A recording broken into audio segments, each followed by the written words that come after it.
is basically a French-speaking, mostly French-speaking country, but we have also English as a official language. So there are a few people here who both listen or speak French and English. And my journey with blockchain started in 2027. No, 2017. Excuse me. And since then, I've started looking for ways for people to, in order to introduce cryptocurrencies and blockchain to people with the best manner possible. And finally, I found GoodDollar.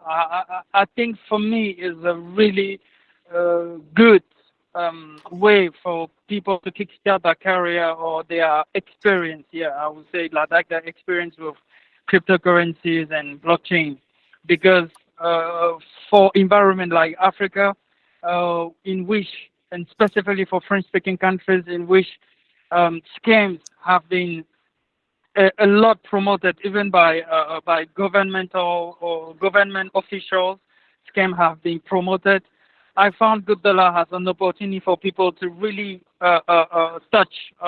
get in touch with cryptos and blockchain and know what it is in the reality.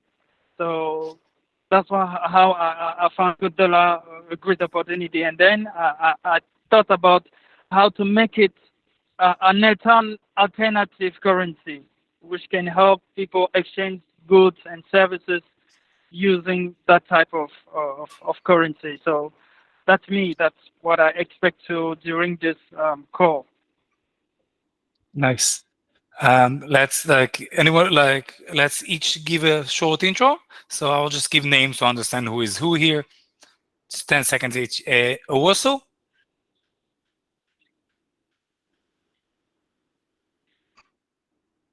Okay, Owosu. Maybe I didn't pronounce your name right, but Lawrence, do you wanna say hello? Hi. Yeah. I need what the question was, an introduction. Just a short intro, 10 seconds intro, who you are. Okay, I'm Lawrence from the Netherlands, and I'm part of the GoodDollar team, maintaining GoodSwap. Oh, perfect. Okay, at least I know. And Obok Paro? Stefan? Steve. Steve. Yeah. Steve, can you hear us? Hi everyone. Good afternoon. Do you want to give a 10 seconds intro of yourself? Okay, my name is Steve. I'm the lead community moderator at GoodDollar and team leader of Nigeria. Nice. Yoni, do you want to say hello to everybody?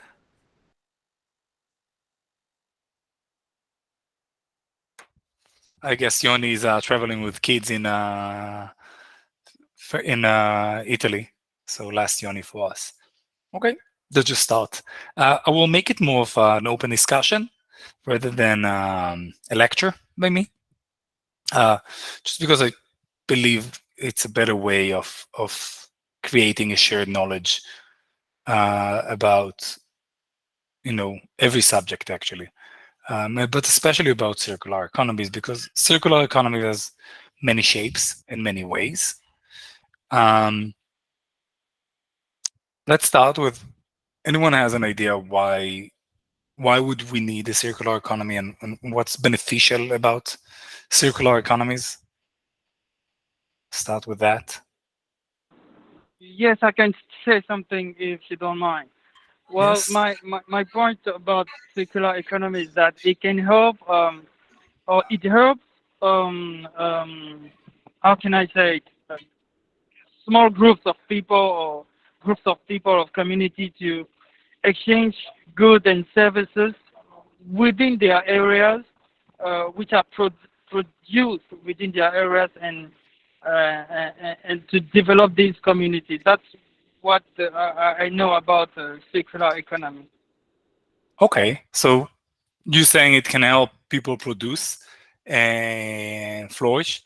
Let's maybe take a step backward. Like, Anyone have an idea why would we need circular economies? And yes, there are many types of circular economies. I will say it because they're like global circular economies, but let's talk today about local circular economies because I feel like that's a subject that is closest to our heart and to our day-to-day. So let's take even a step backward. Why would we need a circular economy? What is the problem that the circular economy is trying to solve?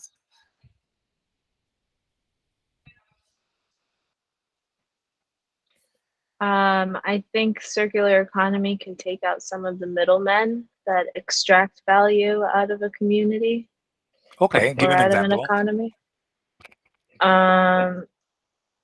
For example, like a market. Let's say like you have like a marketplace where you buy all your food and instead of uh, using some sort of currency or shaping your economy around like a shared uh, something other than fiat, you actually retain more. You retain more of what people are trading and bartering between each other versus someone getting a cut of all of that and taking a commission. It's actually more than just a cut, like, because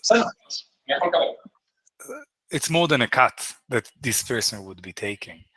I'll ask a question. The statistics fits to Israel, but it's the same. I guess it's actually even worse statistics in the global south. So when, let's say for every $100 that goes into a tier 2 city in Israel, that's my example, how much of it do you guys think is circulating, meaning being spent on the local people and the local businesses, and how much of it is being washed away immediately to global businesses and immediately out of the city to the bigger businesses, to the supermarkets, to the bigger companies, to the big corporations out there? What would be your guess for out of every $100, how much of it is living and how much of it is actually being spent locally? Anyone would like to guess? $20 spent. Locally, $20 spent and $80 you're saying living, or the Yes. opposite? No, that one, what you said, yeah. The first one.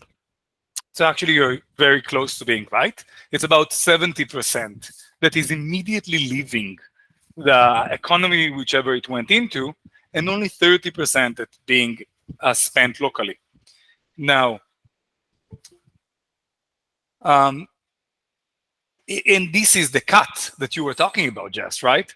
Just that the cut is actually way bigger than just a commission that this person is taking. It's actually most of the money that is coming in and is immediately flowing out. But let's take another step backward. Let's ask ourselves, well, what is the problem with that? People are spending their money on whatever it is that they want to spend. The problem with it is that demand is not what we imagine demand to be. When we imagine demand, we imagine, well, what do people want? And whatever it is that they want, they spend money on. But this is actually not demand. Demand is what money do you have ability to buy? Okay? Demand is not what I want. Demand is what I have money to fulfill my wants. Now, the reason 70% is leaving immediately, and I guess in the developing world it will be about 80 or 90%, is because immediately as money comes in, I need to buy groceries, I need to buy some clothing, I need to buy some materials for my house. Here we go, 80, 90% of the money left. That leaves us in a bit of a funny situation in local economies, that many times you will have one person who has goods or services that he would like to sell, and then another person that has some goods or services that he would like to buy. But this person doesn't have money, therefore the deal doesn't happen. Now, money only have value when it changes hands. I have $1 bill here. This $1 bill here is worthless as long as it sits on my table. If I gave Jess this dollar, and in return Jess gave me a phone, and then Jess gave this dollar to Lawrence, and Lawrence gave her a mouth in return for that dollar. The actual value that we have created for the economy is actually a value of $2. It's $1 bill that jumped 2 times and gave $2 value. The question we're coming to ask ourselves, if in the local economy we have so many people who can provide goods and services, and so many people who would like to consume those services, can we create a parallel economy that will allow people to thrive, to consume, to participate, and to collaborate over those goods and services? And even a deeper question would be, how do we do it with GoodDollar? I would start by asking, does anyone have any questions on the why?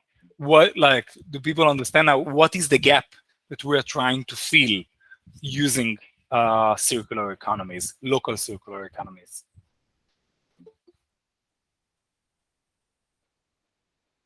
Let me ask it the opposite. Did anyone understand why do we need circular economies?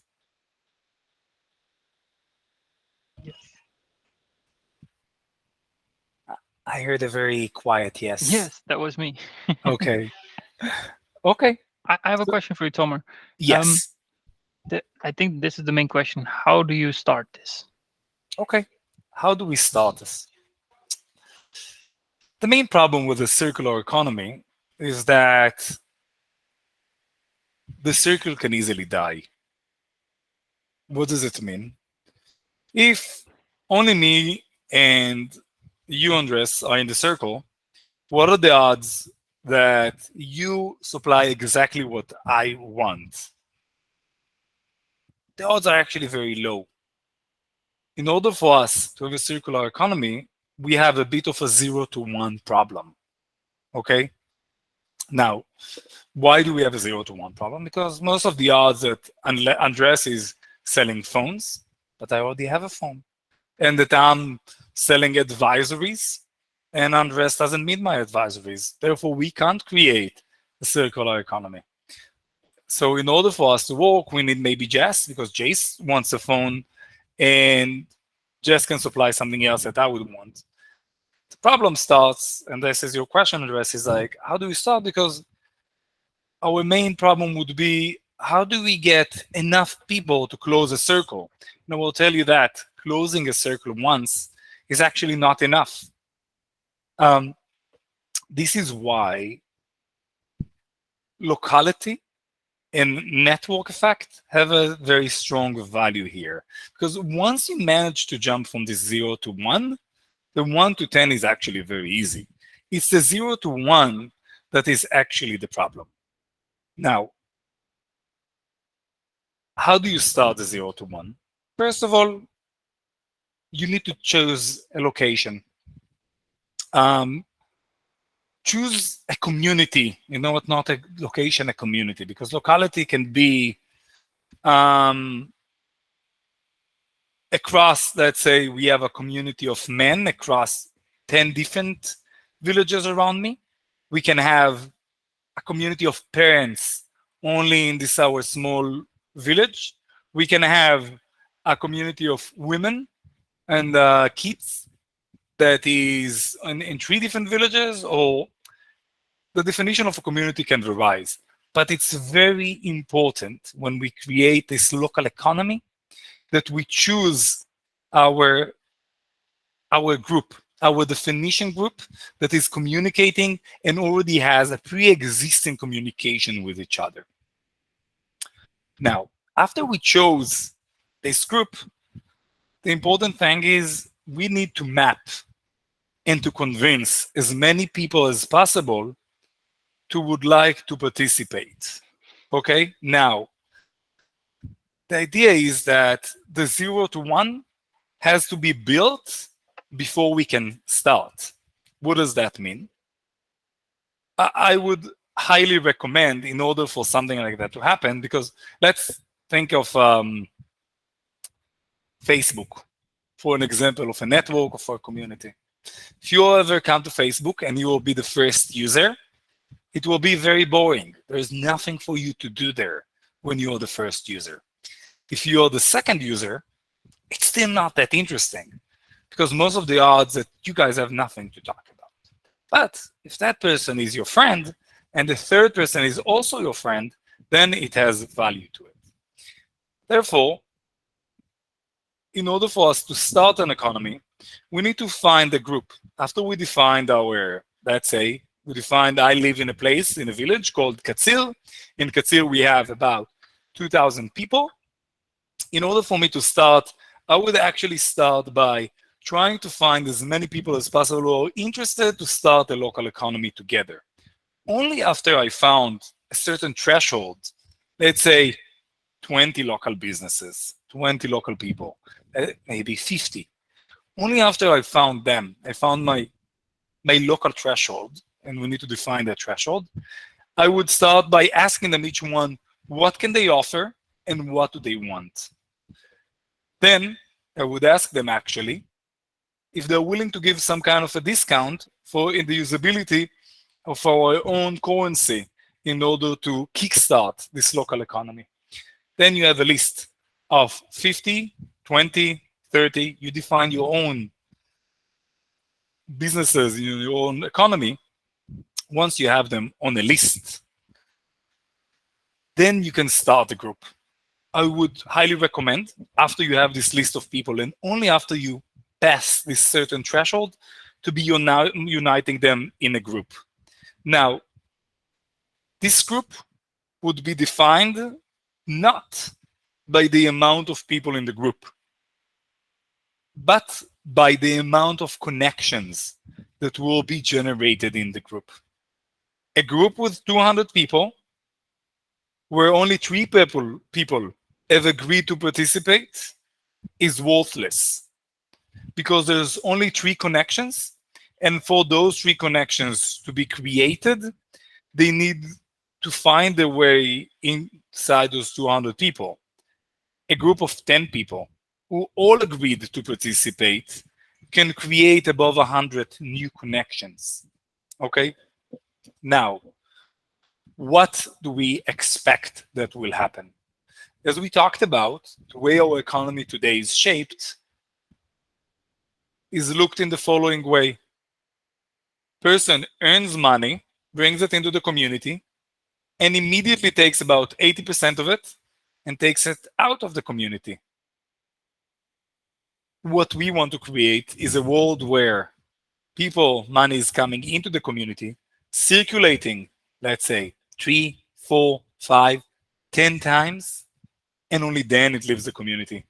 Just like the example that we had with the dollar before, and that's what GoodDollar wishes to be. This world of money that is coming in and can be circulated 10 times. Because now if you have a group of 10 people or 20 people, this threshold that we talked about of people who said what we're willing to give and what they want to accept, okay, then you can be generating a value of, if we have this dollar circulating 10 times, of $10 value. This brings us a little bit to the term that is called GDP. If you guys have heard it before, GDP is actually measuring the amount of times that the dollar, the US dollar or the Israeli shekel or the Kenyan shilling have switched hands. What we want to measure in our mind is what I call a local GDP. Now, let's go back to countries' economies and then go back to local economies.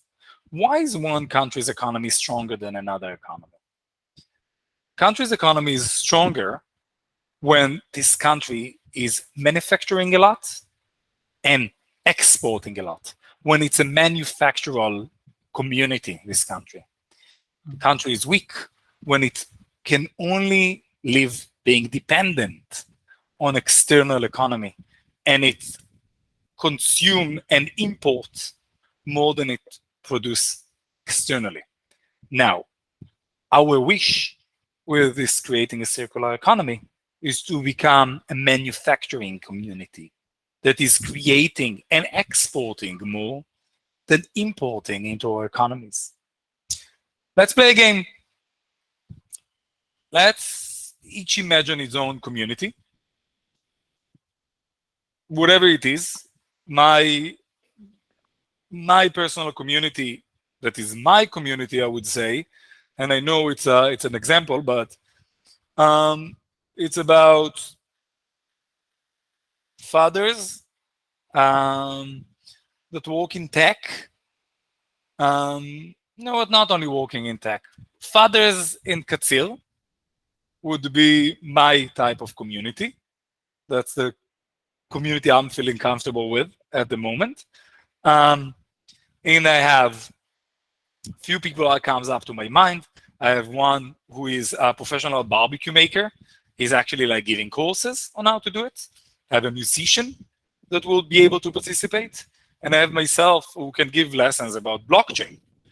What would be the people in your community that you would like to sign up first into that action? Anyone would like to give some examples?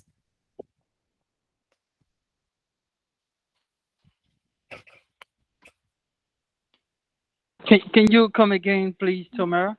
Yeah. I'm asking, let's see an example. Let's each define the community that you would like to start from. Obviously, we are all participating in multiple communities. I'm part of the fathers community in Katzil. I am part of the blockchain community worldwide. Let's imagine a local community that fits for us, and imagine few people that would like that we can invite over to participate in our economy.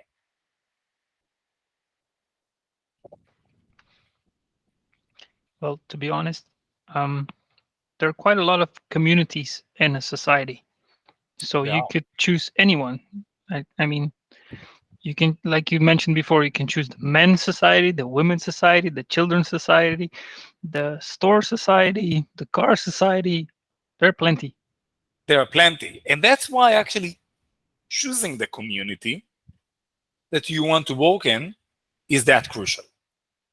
You need to ask yourself, because if you have one proposer that is from the children's community and he's offering toys, and then you have one that is from the mother's community and she's offering babysitting, and another one that is from the high-tech community that she can also be a mother, but she is coming from the high-tech community and she's offering, I don't know, coding lessons. The fact that you brought three people offering three different offers, but from a mindset perspective, offering to three different communities in your mind won't create this network effect that is so crucial for the existence of a circular economy. What we want to aim for is to have those offers that will fit to our own segmentation. So you know that the offers fits what the people who are coming into the community coming to search. That's why I would like us to do this start, because everything is possible. But let's see if, just asking, what, Andres, like your example, which community would you start with? Thank you for the question. Because I do have in mind a project regarding the DeFi and GoodDollar.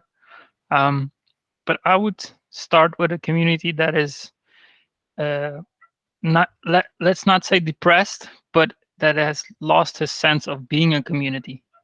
Meaning, let's say an island, for example. On an island, there are not much factories as you are on a continent, right?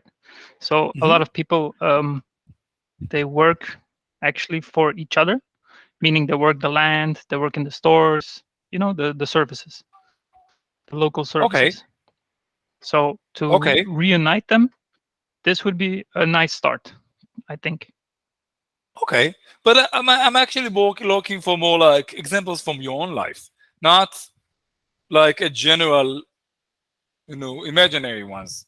Like what what is the type of community in your life that you could start from, like that would fit such a thing? Do you imagine? That's even a better question. Let's see if you can think about it. If other people would like to participate in this discussion, will be welcome. I would say the learning community. I mean, you're never too old to learn something, right? And Right. most of the time when you learn something, you can benefit from it. You Okay, grow awesome. from it. But let's agree that, and I assume you like learning. Let's agree that if a little kid will be offering mathematics, and then someone like, would you, where do you like to, you know what, maybe it can, like, can you even segment a little bit deeper to that community? Would you do it like globally? Would you do it locally? Would you do it, what would you segment? Can you even segment it even more? Yes. I'm going to give you an example. I would start at small ages, like you said, children, because children look up to their parents and to their community. So if everybody's, pardon my words, brain dead watching TV all the time and complaining, not learning, that will generate more of that.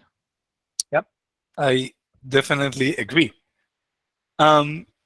Anyone else? I'm doing this exercise on purpose because it's actually hard to imagine. People think that they can just start, but in my experiments with local economies, I always found that starting very general and just inviting 18,000 people never worked.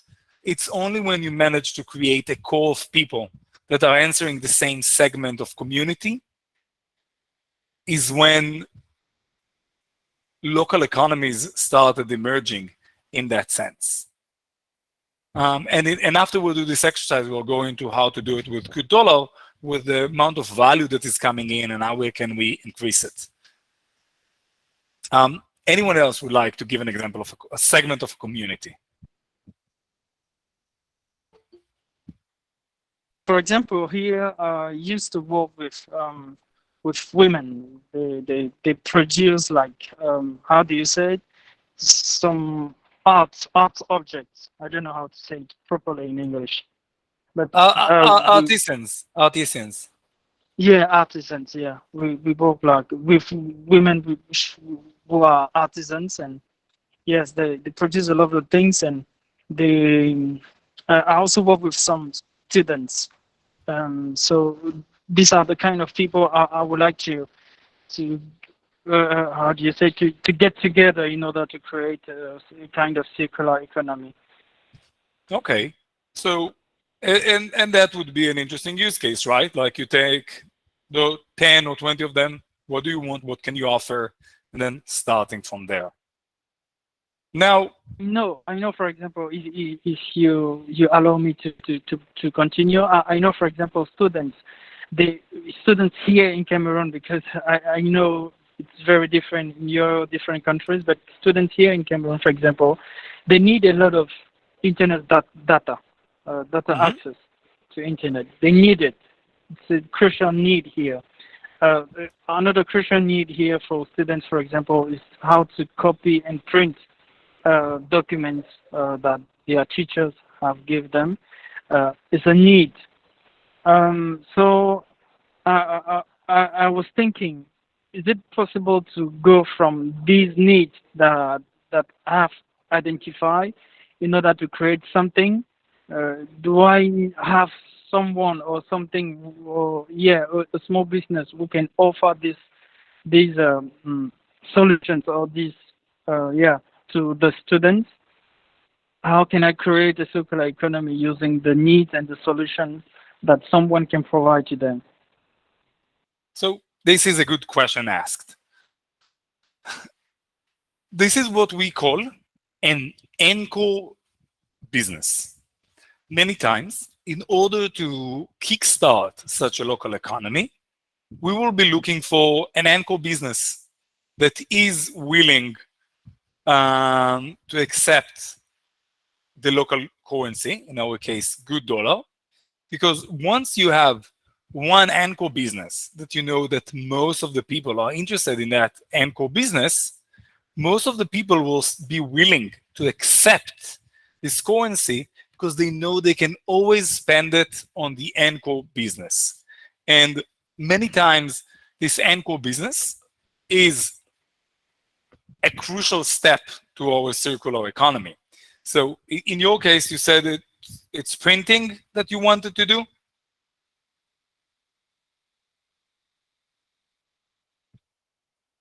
Cyril? Yeah, sorry, I was interrupted by my boss.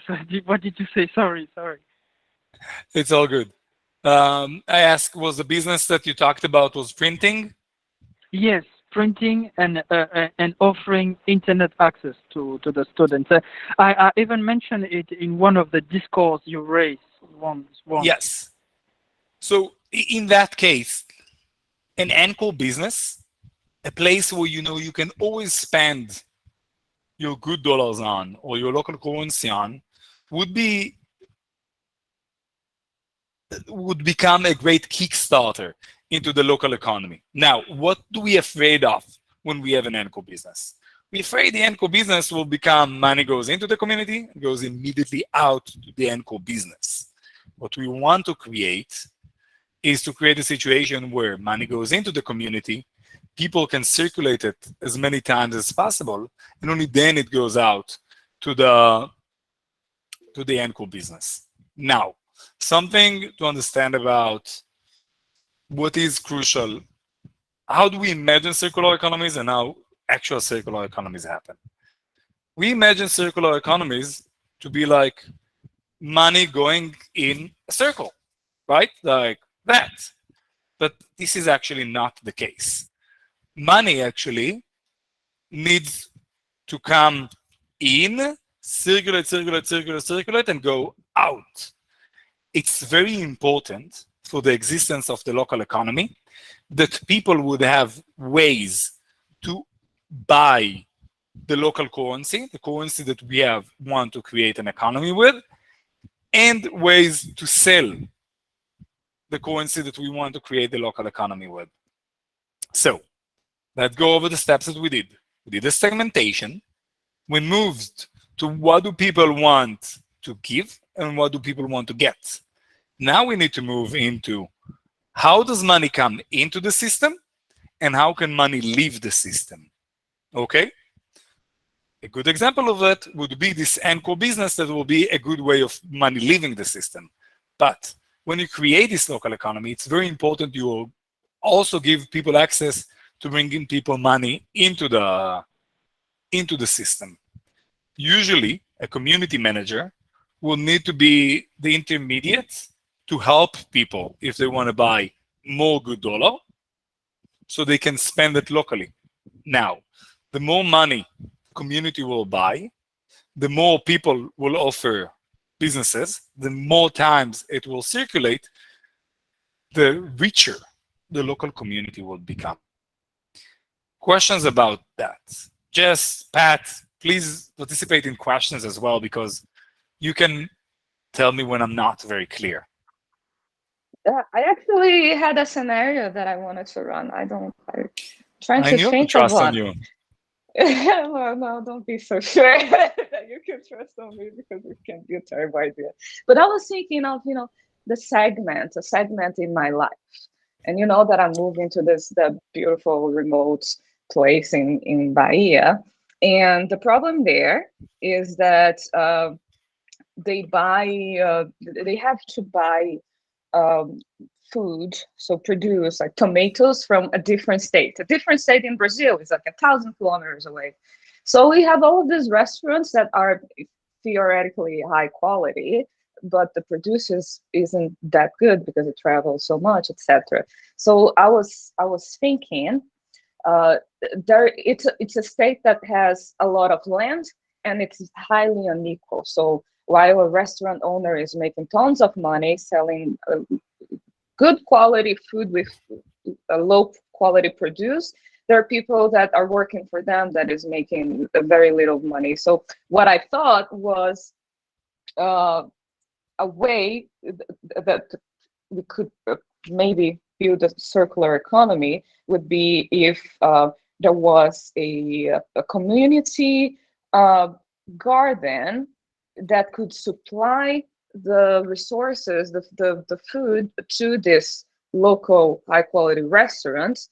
And now while you were talking, I was trying to figure out like how exactly GoodDollar could be a part of that economy, because well, to buy land and to buy seeds at the moment, unless we had to deal with someone that sells seeds, and with the water company, that needs to be done with fiat. So I thought, maybe the restaurants subsidize the garden because they are buying the food and produce from people. But wait, and maybe isn't there people who already have lands? You'll be surprised about, in terms of tomatoes or whatever vegetables. Like, if I don't know, but my assumption there's already people who own lands, and maybe this community can be a community of people who like to work landowners and business owners, right? Now we have the Pataxó indigenous tribe there. Maybe that's they have land, right? It could be a deal with them.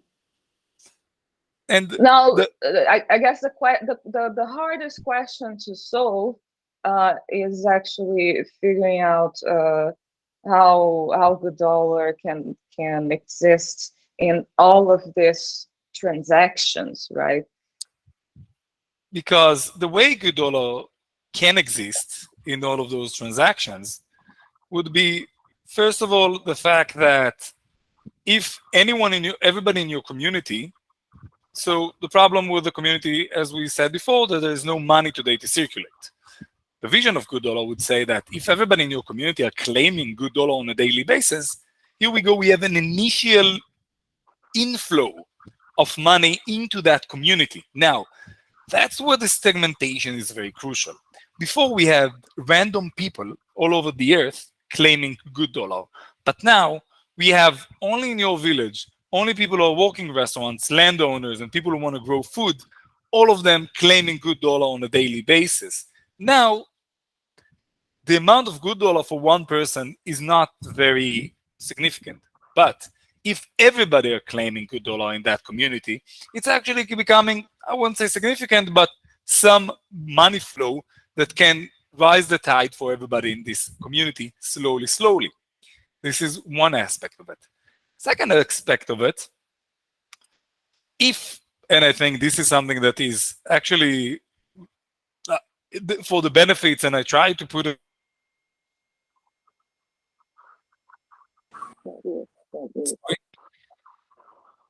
Here we go. Can you hear me? Yeah. I think this is something that GoodDollar is capable of kickstarting in that sense. If, let's say, there will be one person willing to sell GoodDollars and another sell GoodDollars for fiat, and another person who knows how to buy, who is willing to buy GoodDollar, plus you have the inflow of money of GoodDollar, at the moment you actually have a reason for people to use GoodDollar because they prefer the value of GoodDollar to go up, because the more they use it, the more the value of GoodDollar will go up, the more access they will have to capital. Now we are starting from the assumption that people understand that the more that the value increases, people are buying, and then I don't think that concept is clear to most people, regular people at least, because people don't even understand. You're mute again, by the way. Yeah, people don't even understand how their local economies work. Right? I agree. That's why you don't need to expect people, especially in the terms of GoodDollar, to be understanding it by themselves. What we should do as GoodDollar is give grants for some community managers of simple amounts of money. It could be $1,000, but it needs to be only after they pass the initial threshold of who is buying GoodDollar, who is selling GoodDollars, what is that community of X amount of people who said what they're willing to give, what they're willing to get. People don't need to learn by reading or listening to me. They need to learn by trying. Jess, I didn't hear you and other people. Join the discussion.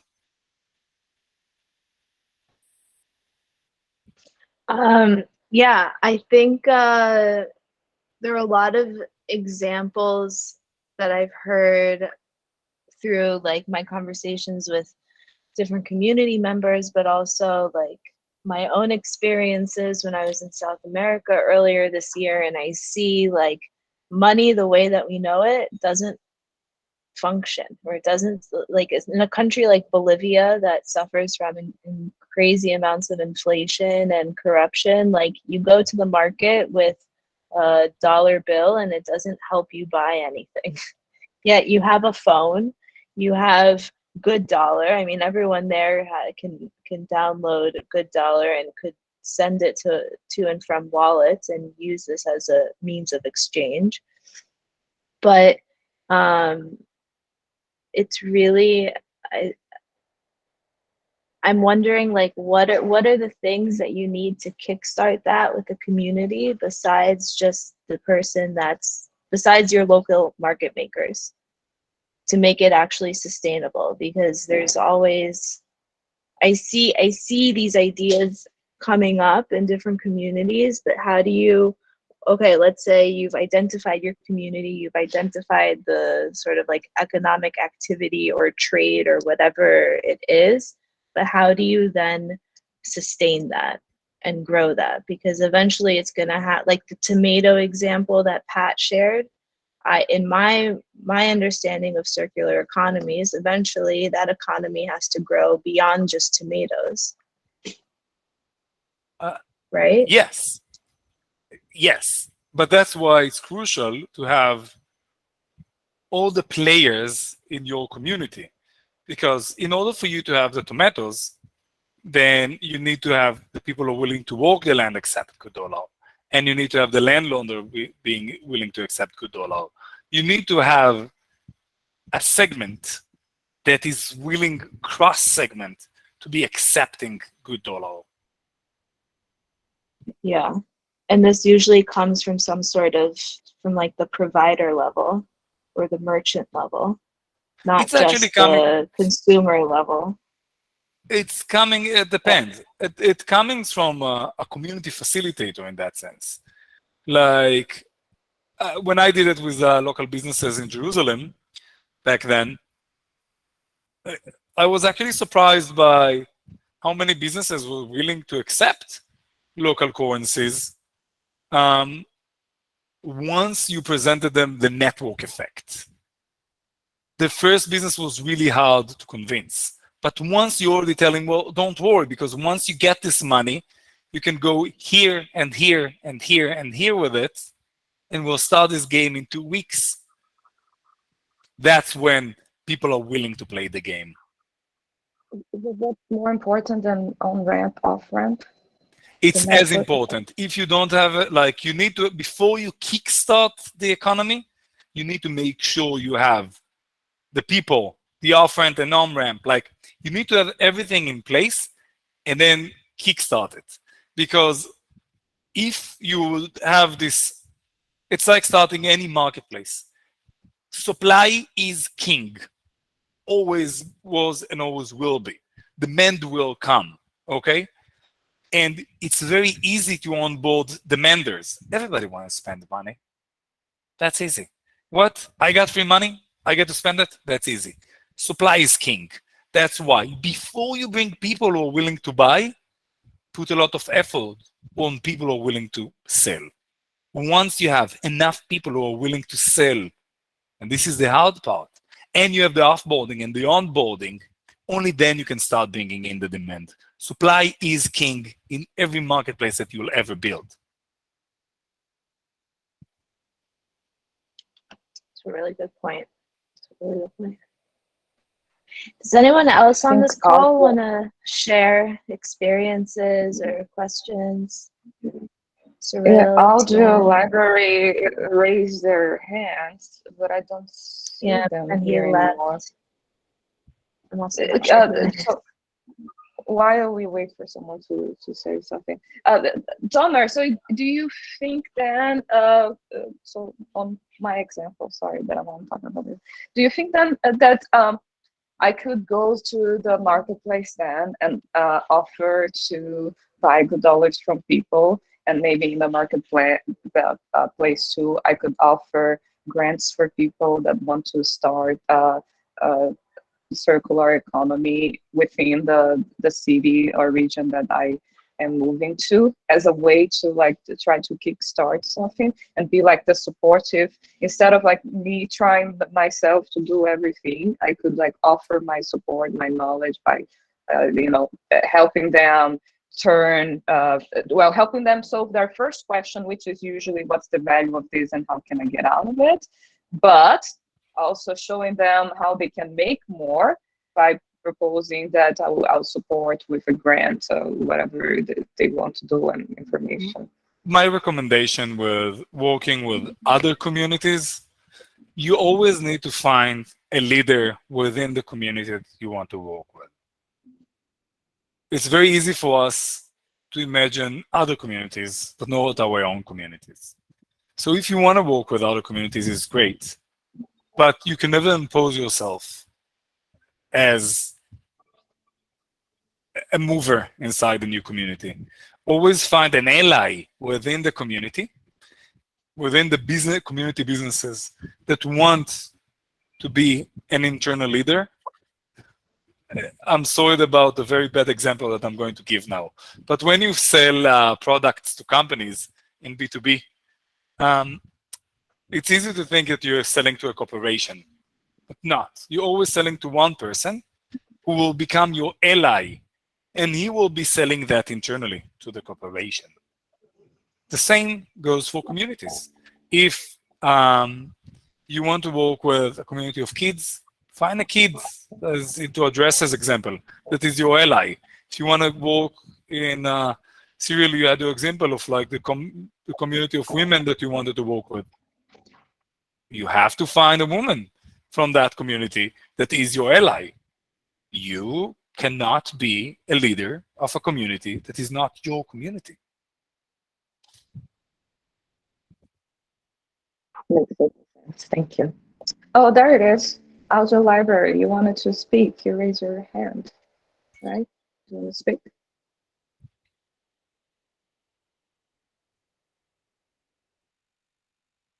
Audio library?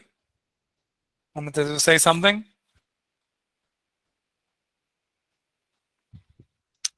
I guess not. The floor is yours. Maybe we have 10 more minutes left, so I just want to make sure that people are asking questions. Yep. Oh, here. Let's move to Q&A. Hibis Academy. The floor is yours. Hello, are you getting me? Hi. Hi. I'm Paul Hello. Orian from Cameroon. Are you getting me? Yeah, I can hear you. Okay. I am Paul Orian from Cameroon. Actually, I don't have question, but I just wanted to thank you people because I learned a lot from this from this training. So I just want to thank you. You just wanted to say what? To say thank you because I learned a lot. I don't have questions. Thank you. What is your name beside Hibis Academy? My name is Paul Orian from Cameroon. Ol Oliam. It's a pleasure to meet you. Yeah. Thanks to me. Thank you very much. Yeah, I have one question, Tomer, if you don't mind. Yes. Is there any way, is there any presentation, like PowerPoint presentation, to showcase to people how the network effect can really work?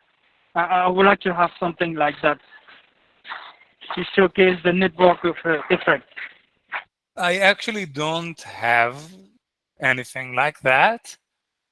Because it was a long time from the last time I started the local economy. It was in 2014, 2016 to 2014 when I did it by myself. So I don't have anything ready as much as I used to be doing it. But I assume there are examples on Google, but then maybe Jess, Pat would like to make a deck about it. I don't know. But I don't have anything. Sorry. I'm happy to pull together some resources and share them if that would help. Tian, maybe you have some good articles. I know you also have done research with circular economies. I don't know if you want to share a bit about your work, unless someone else wants to answer, but wants to ask a question. Yeah, okay, I don't mind talking. Yeah, sorry for being late. I didn't have this on my calendar for some reason, and then I rolled out of bed a bit ago. Anyway, okay, so yeah, I think like if you want to learn more about the circular economy, you should Google the Ellen MacArthur Foundation. So I'm gonna put actually wait, I just want to make sure I spelled okay, yeah.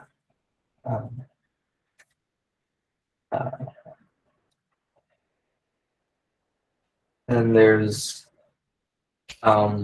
another resource called the Circular Design Guide, but like both of these are very much so related to like tackling climate change. So I don't know what I missed, if that was even talked about, but we talked more about local circular economies rather than like global circular economies. Okay. Yeah, then I guess.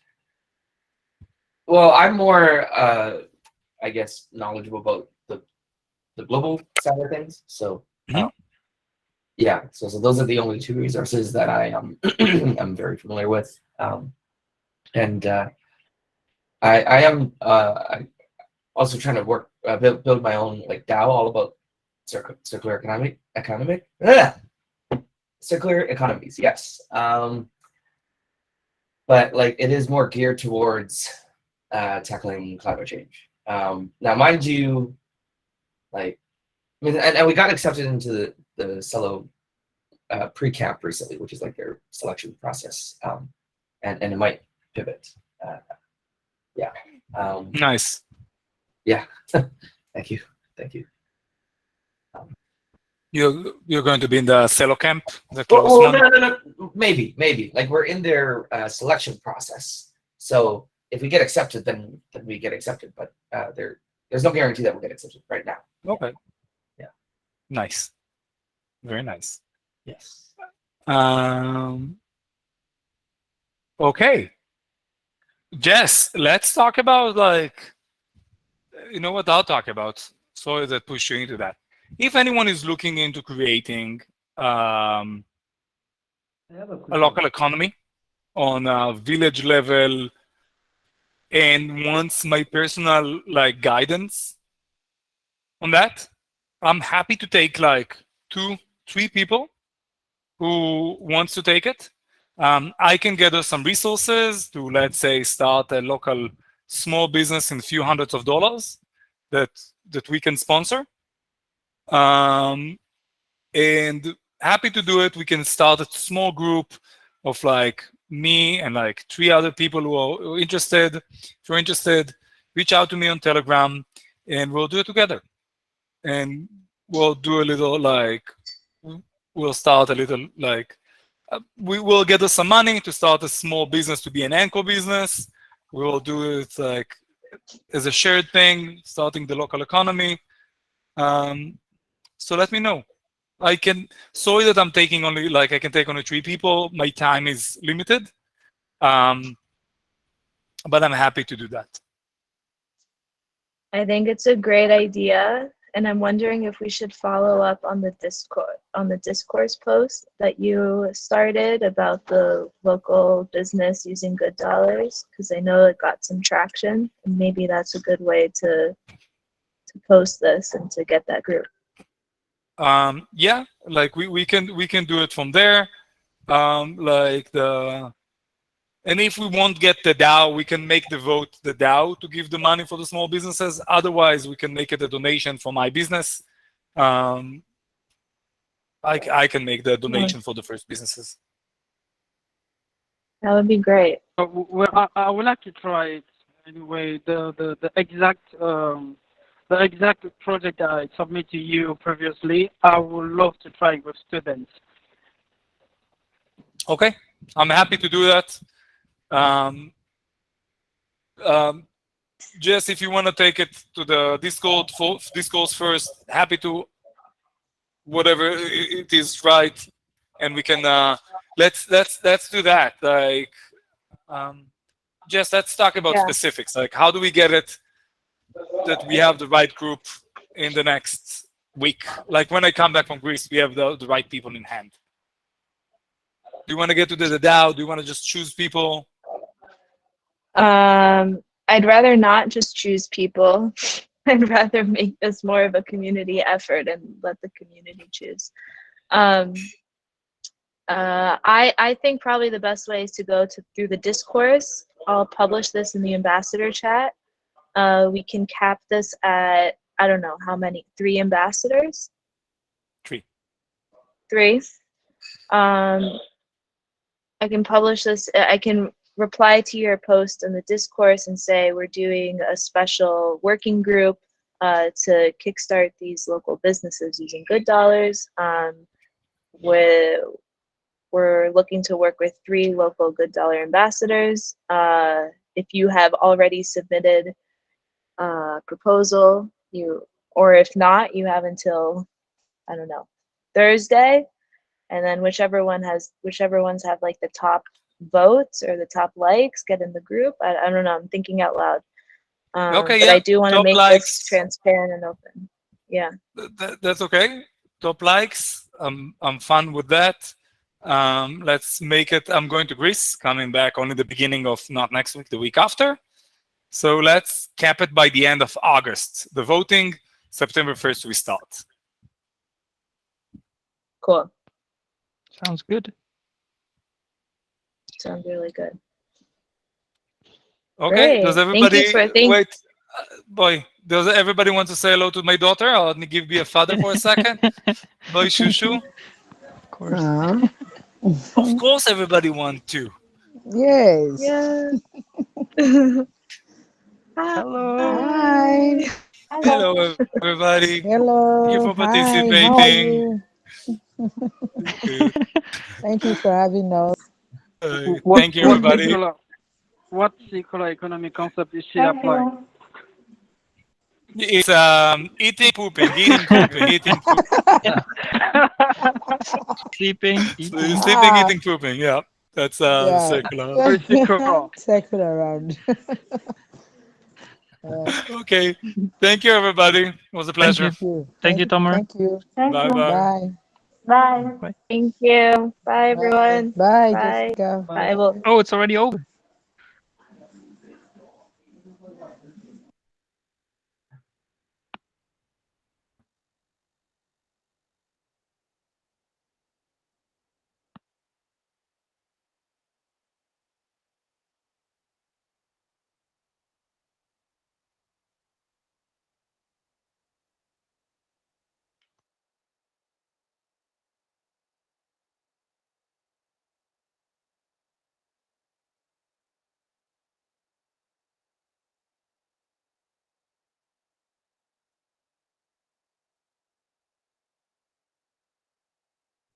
Yo, what's up? Good. Did anyone still have a question for them? Because it was very, very short, to my opinion. Yeah, no questions. No questions?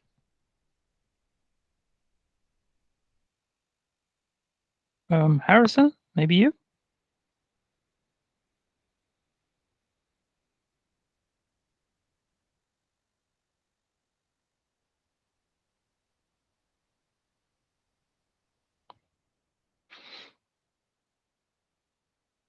No one any questions? Okay. Yeah, I have a question. Yeah, sure. Yeah, there's a popular question here with my people community here. They are normally asking me several questions about GoodDollar because Mm-hmm. in Kenya.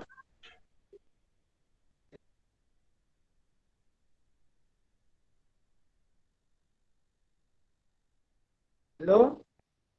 Yes, Kawa, I'm listening. Hello. You are from Kenya, and you wanted to mention?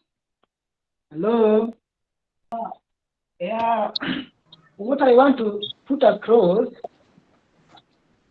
in Kenya, the value currency is very small. So people do to ask me, how can GoodDollar to be improved its currency? So because in Kenya, 10,000 years, it's just only almost one ball shillings in Kenya. So it is very small for them. Some people have claimed a number of GoodDollar. So if they change it to Kenya shillings, so they want to buy something, they were saying it's very small. So that is the question I want to ask. Okay, Kawa, can you write that question in the message box? Oh, I think it's like that everywhere. Are you talking about the daily airdrop? No, he's talking about Mr. the T. value of the GoodDollar. Yeah, exactly. I don't think good dollar value has anything to do with your currency. Not yet. Uh-huh.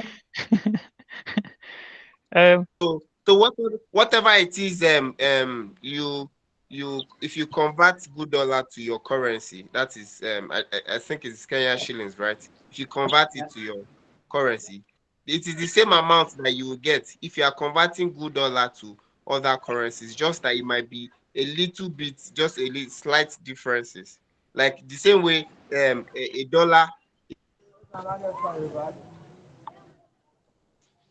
Okay. Thank you. Thank A you, dollar Kawa. in Nigeria is around 670 naira. In Kenya, Yeah. Now he's left the meeting. Harrison, did you have a question? Yeah, I'm asking in Nigeria. I'm in Yes. Nigeria and I claim GS daily. Okay. I have almost 30,000 GS in my wallet. So if I'm to convert it to Nigeria currency, I don't know how much it will be from. Let me just know.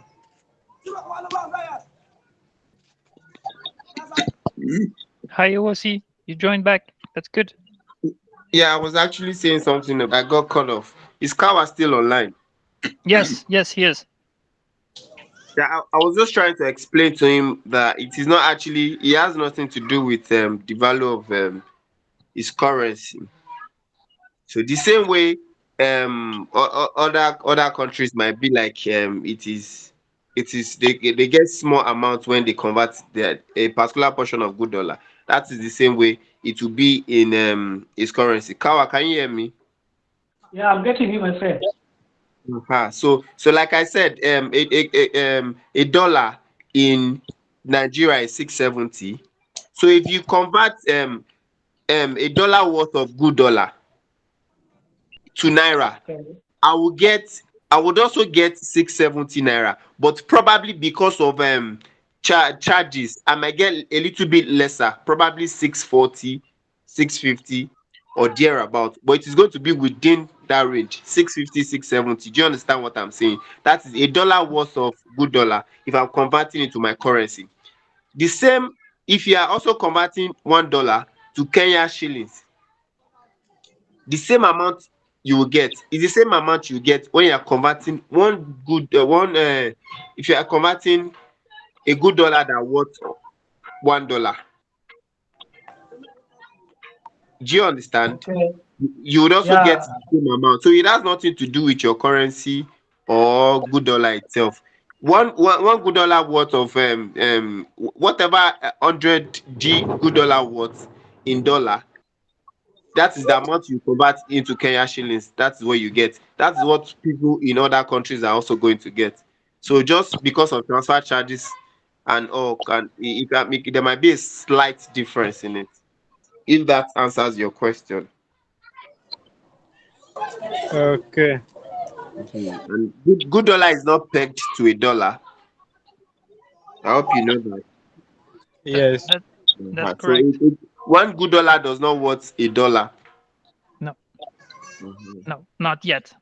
No, no, um, I have a question. Can you all see a whiteboard?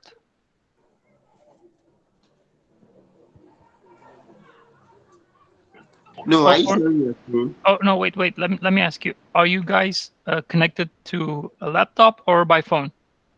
I'm using a phone. The phone. Okay. Because in Google Meet you can use also like a whiteboard, meaning we can share a screen and then we can draw something on it. And I wanted to suggest to make it more easy to understand is Oh. that, for example, in a circular economy, right? You need to have a value inside that circle. And as Tomek mentioned, when you have a dollar note, for example, or a good dollar note, with that note, if it's not moving, then the circulation is not moving. So if I have a note, I can buy something. And the person that gets that note, he can buy something else with that, right? But the main clue is that it still doesn't have its value. For example, to buy tomatoes or a phone or a service, correct? Yeah. Okay, so the main issue here is that oh, how can we raise that value of the good dollar, and that is by creating a circular economy around or inside of good dollar, not looking at the yen, the dollar, the euro, and the rubles and whatever. Yeah, that's correct. Okay. Uh, um, so yeah, so the idea of good dollar is they're trying to. It's what I'm thinking is they're trying to create a value, but the people have to do it first, because if the people start using it, then the value will also grow. For Yeah, yeah, example, yeah. we all know Wall Street, right? From America. Yeah. Okay, in Wall Street they use the dollars. It's a world currency, right? But in that Wall Street circle, they have like trillions of dollars inside of it. So everybody's moving the dollars inside that circle, right? And good dollar for now is still very very low. I mean the pot, the gathered value inside is still small. So if we don't start moving our good dollars for services, for products, it will not grow further.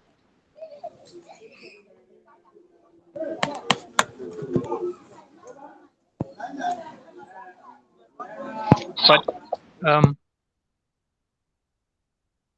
it's good that they suggested to in Discord or whatever to vote on let's start something, like in a community anywhere. So I'm looking very forward to that. And I enjoyed talking to you guys and asking some questions and getting some responses. I will also drop out and I will get in touch with Tomek to ask him another question. So I hope to see you guys again and to hear you again in the next good talk like today. And I'm sending you the best wishes and my regards from Spain, where I'm living now. Oh, thanks. And also, Are you can find me in the GoodDollar Telegram chat if you still have a question or so. you part of the good dollar community? Like, I'm not part of the team, but as I'm claiming also the good dollars daily, I feel part of the community. Yes. I understand. Yeah, one. So and That's as I mentioned, we can all learn from each other. Like for example, I've gained some good dollars not by investing it, but by just turning them around. Learning stuff and selling, buying, and stuff like that. So uh, maybe we can all learn and how to make more good dollars, right? So that when it has its value, we can benefit greatly from it. yeah. That's good. Okay. So thanks again. If you want to contact me, I'll be on Telegram and the Yeah. GoodDollar. Thank you too. Bye. Have a nice day. Bye bye. You too.